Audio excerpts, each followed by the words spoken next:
All right, here's the true test of character. How many of you ever played hooky from school? A bunch of us. I'm told, Matthew says that the correct parlance in English is skiving off. Skiving off. Yes, I like that. It's very, it sounds more naughty when you do it that way. So, yeah, I think it's something we all tried. I have remember I didn't actually try it until right near the end of my school days, because I don't know if this is still a thing. I don't know if it was then, but when I was in school, when you turned 18, if you have to turn 18 before graduation, then you were an adult and you could write your own excuse notes. So, I know. So I was the last one in our group to turn 18, and right after I turned 18, we all decided to cut school together. And, you know, we were a bunch of firstborns. We were used to following the rules, or at least pretending that we're following rules and making sure we were never caught. But we were really excited. So we didn't know what to do, though. So we went to the community center, and we hung around the fountain, and we laid back on the grass and thought, oh, this is the light. And then it didn't quite feel naughty enough yet. So then we went down to Swenson's, and we all had ice cream sundaes when we should have been in algebra class. But it felt great because, I don't know, we were breaking the rules. There was a little bit of freedom here. And I think this is something really interesting about temptation and sin, because we often like to think of it as this thing in and of itself that we just do, and then you're like, ooh, I did something bad. And then it takes on a certain pleasure, doesn't it? In the doing of it and in the rebellion. Of course, nobody was really hurt by us skipping school that day. I seriously doubt our teacher was in any way disappointed. I think we might have all had the same teacher.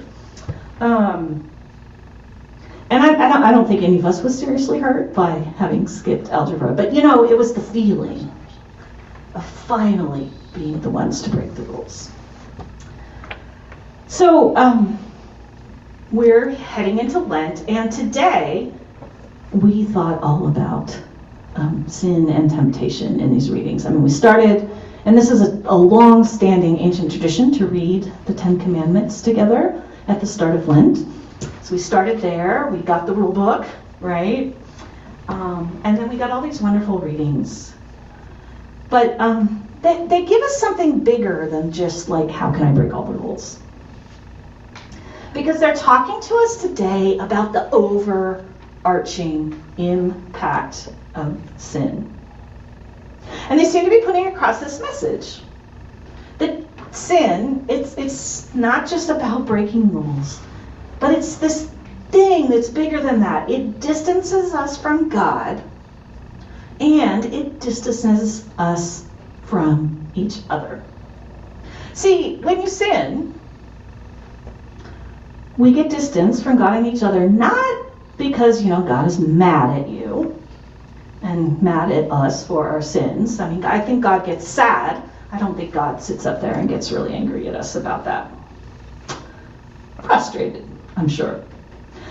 And it's also not that other people are hurt by our sinful actions, though they very much are, and that is a part of what's going on, but that's not really what they're focused on here today. It seems to be saying that there's this bigger thing that happens, because when we sin, when we give in to temptation, it's because we aren't trusting in God's loving care. And that loving care including us and including all of the people around us. And instead what we're doing is we are thinking only about ourselves. Only my needs matter, and only I'm the only important one here. I mean, it's like we're saying, who needs God? I mean, I'm smart enough, and I'm powerful enough, and I can deal with all of this on my own. And from that, there's a short step, right, to who needs all those other people? Because at the end of the day, I'm just better off taking care of me, myself, and I. And I think maybe that's why Jesus, as he comes into his full humanity and has that full human experience, has to face these core temptations that we hear about today. It's just so human, all of that he's going through. Now, I had a commentator that suggested that this is Jesus's training montage. I know what I mean by that.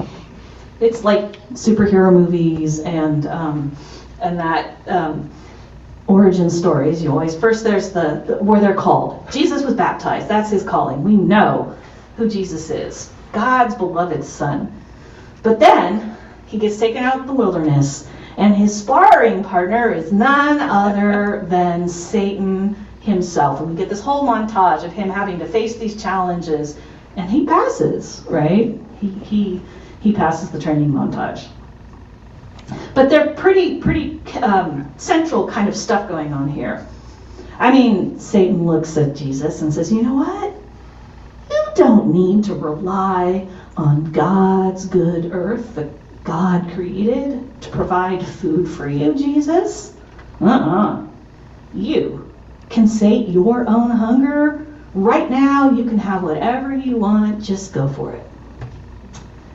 And then Satan tries again. You don't need to serve God and God's ways in this world because Jesus, you have faster paths to greater glory.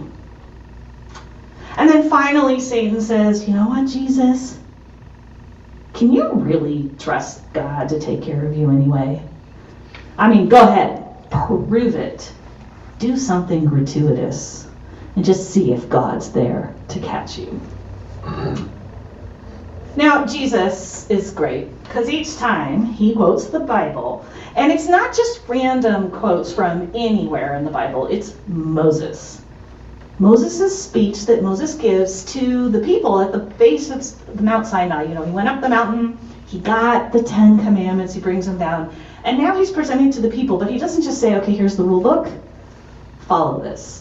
Moses spends chapters and chapters and chapters making sure that the people understand that these rules, these ideas, the way that we relate to God and each other, and the way that happens, it's all connected.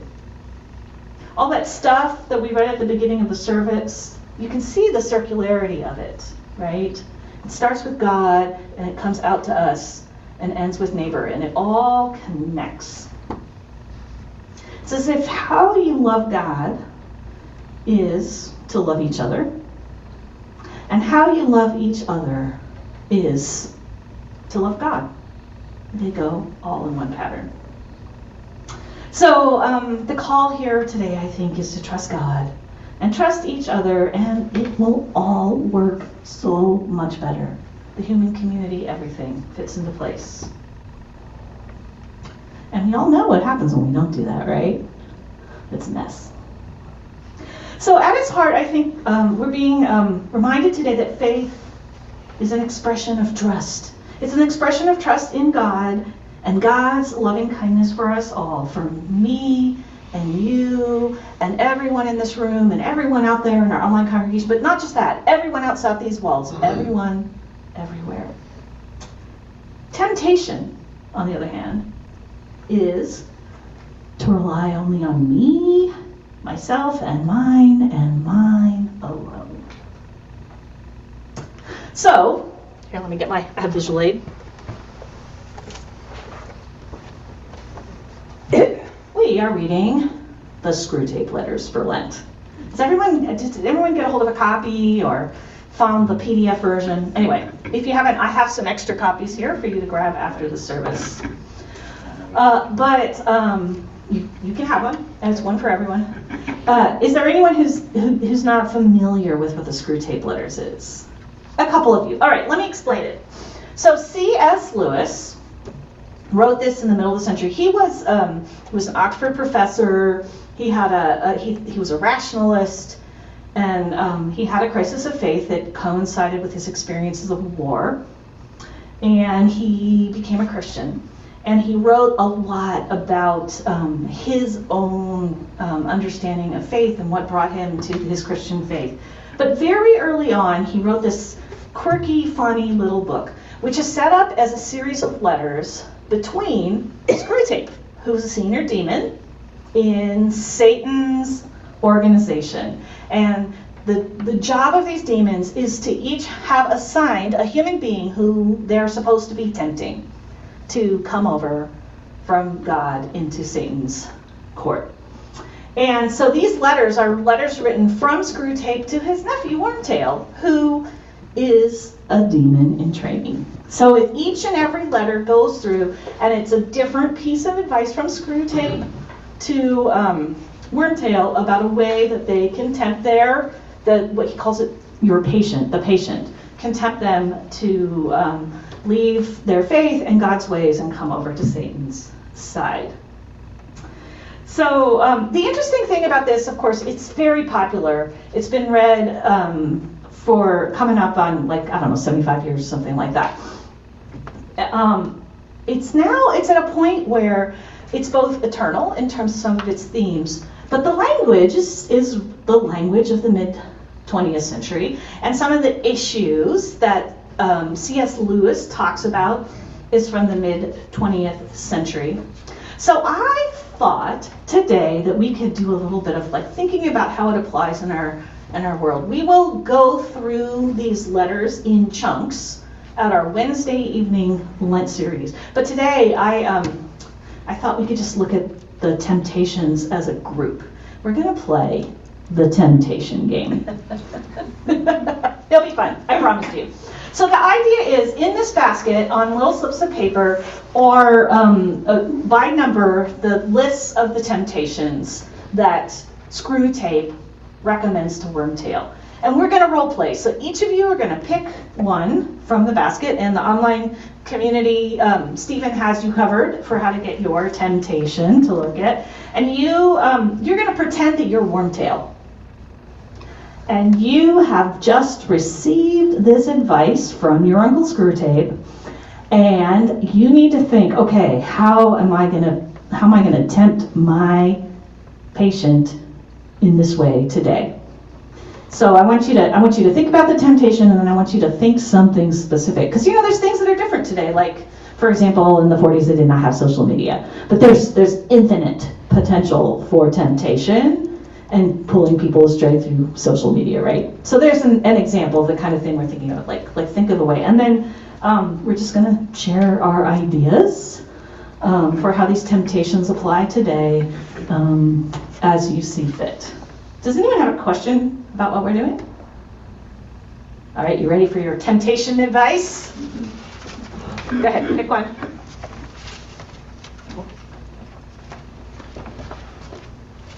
There's 30 of them. I don't think we'll run out. Otherwise, we can share temptations.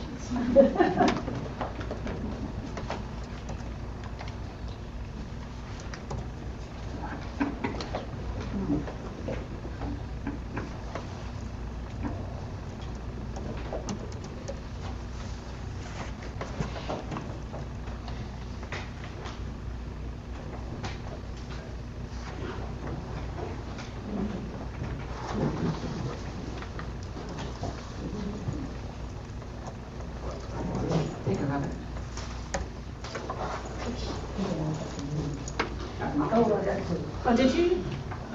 I don't need two temptations. You don't need two temptations. Yeah, no, none of us need more than one. There you go, ladies. Dawn? Nancy didn't get one. Oh, we want to make sure Nancy gets one. And I got this row, right? Hey, Don, pull up your chat. Thank you.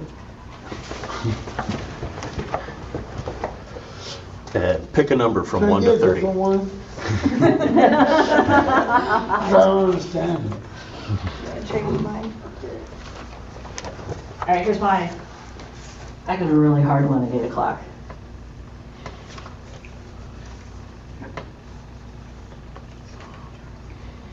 Huh.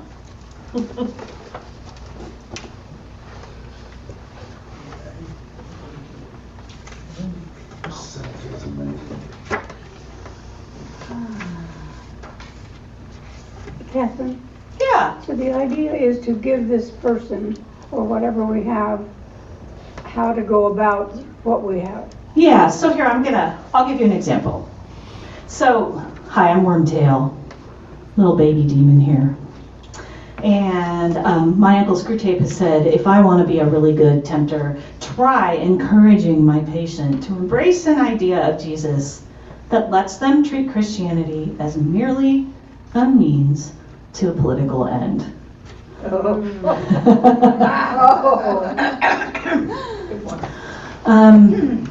So I think I'm going to encourage my patient to start their own online, I don't know what you call it, video blog, where they're going to just put their ideas out there about the way they think the world should be, and that they just have all the answers. And if you just do this thing, then that's the way the world should be.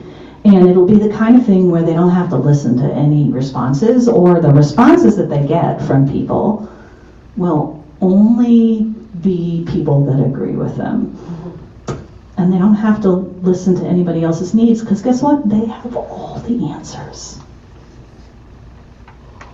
So that's an example of what you can do. Like, that's how I would tempt my patient in this way if I was Wormtail today instead of in 1946 or whatever.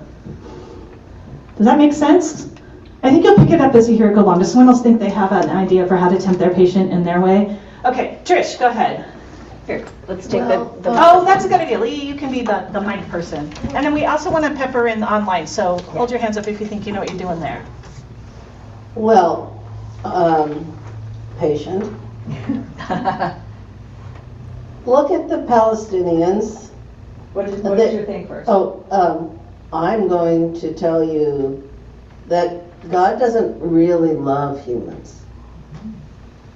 Because it's very easy to see, because look at the people in the world that are dying, look at the babies that are abused, look at the rich people that walk around happy and healthy, and look at all the inequities in the world, and how can you possibly think that God really loves all humans? You, Trish. Okay. Wow. I got an easy one. All right, who wanted to be next? Here. Go ahead, Lee, and then Laura.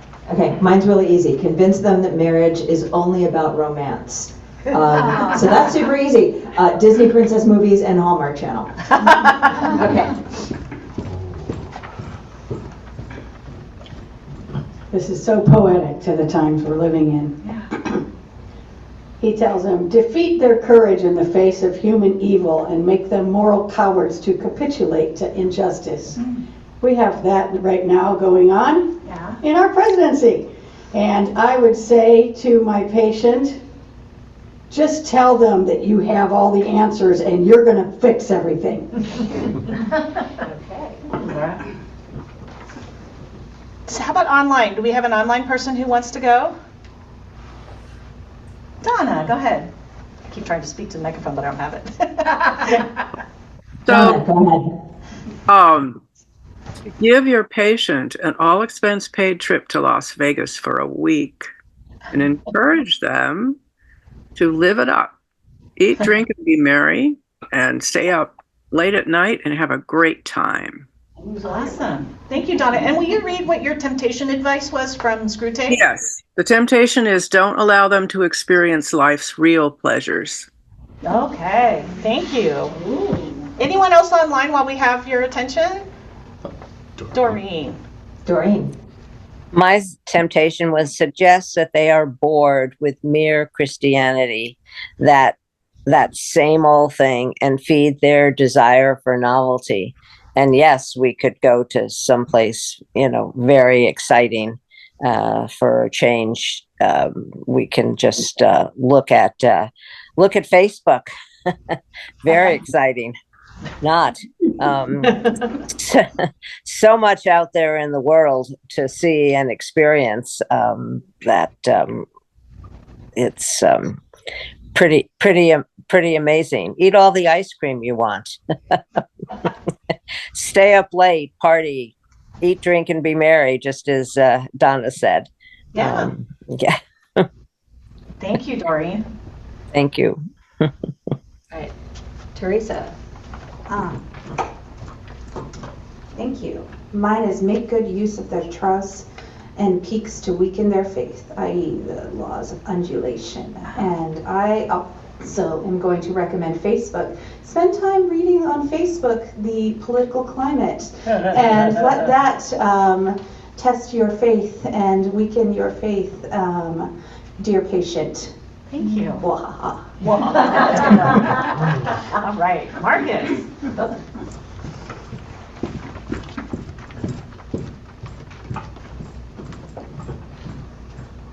So I've got an alternative take on the suggest that they are bored with mere Christianity, the say nothing and feed their desire for novelty that Doreen had. I'm going to suggest that they watch Ancient Aliens and convince them that Christ was an alien that came from outer space. All right. Oh, that's a good one. Thank you, Marcus. Okay, Donna. Mine says encourage church hopping. So I would say to my patient, go to all of them, go to all those churches, but none of them know what they're doing. There you go. So you'll never hear anything different. When you get off through, you'll say, why did I go through all this trouble and never go again? Why should I bother? Yeah, thank you, Donna. That's good. Annie.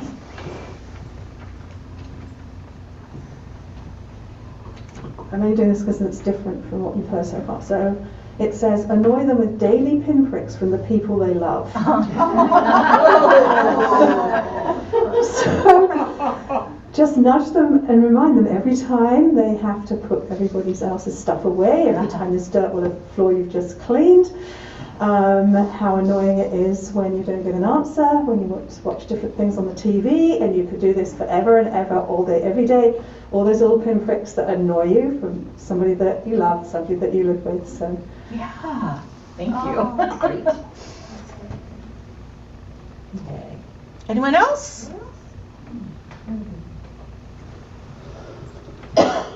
Mine says make them think that we have all the answers today and the past was mostly full of ignorance and superstition. So, back then, people were pretty simple. They just believed in a God in the sky and that he would solve all the problems. And, now that we have science today and we are intellectually astute, we don't really need that God in the sky. I mean, it's just a superstition anyway, so just forget it. Thank you, Marcy. Anyone else? Go ahead, Christine. I'm not sure about this. Keep them from seriously intending to pray. If that fails, subtly misdirect their focus to themselves or an object rather than a person. So I would tempt them with maybe a bottle of vodka as the object, and then you can also use it if you wanted to while you're watching something fabulous on TV. Temptations. Any others? Anyone else? Oh, Jane. And then after that, Beverly. Thank you. So mine says, make them proud of their humility. Use both vainglory and false modesty to keep them from humility's true end. And so I would say, patient, that you're a self-made person. You got yourself here all by yourself. Well done. I think you're a marvelous person. And I really love that you don't go around boasting about it. Thank you, Jane.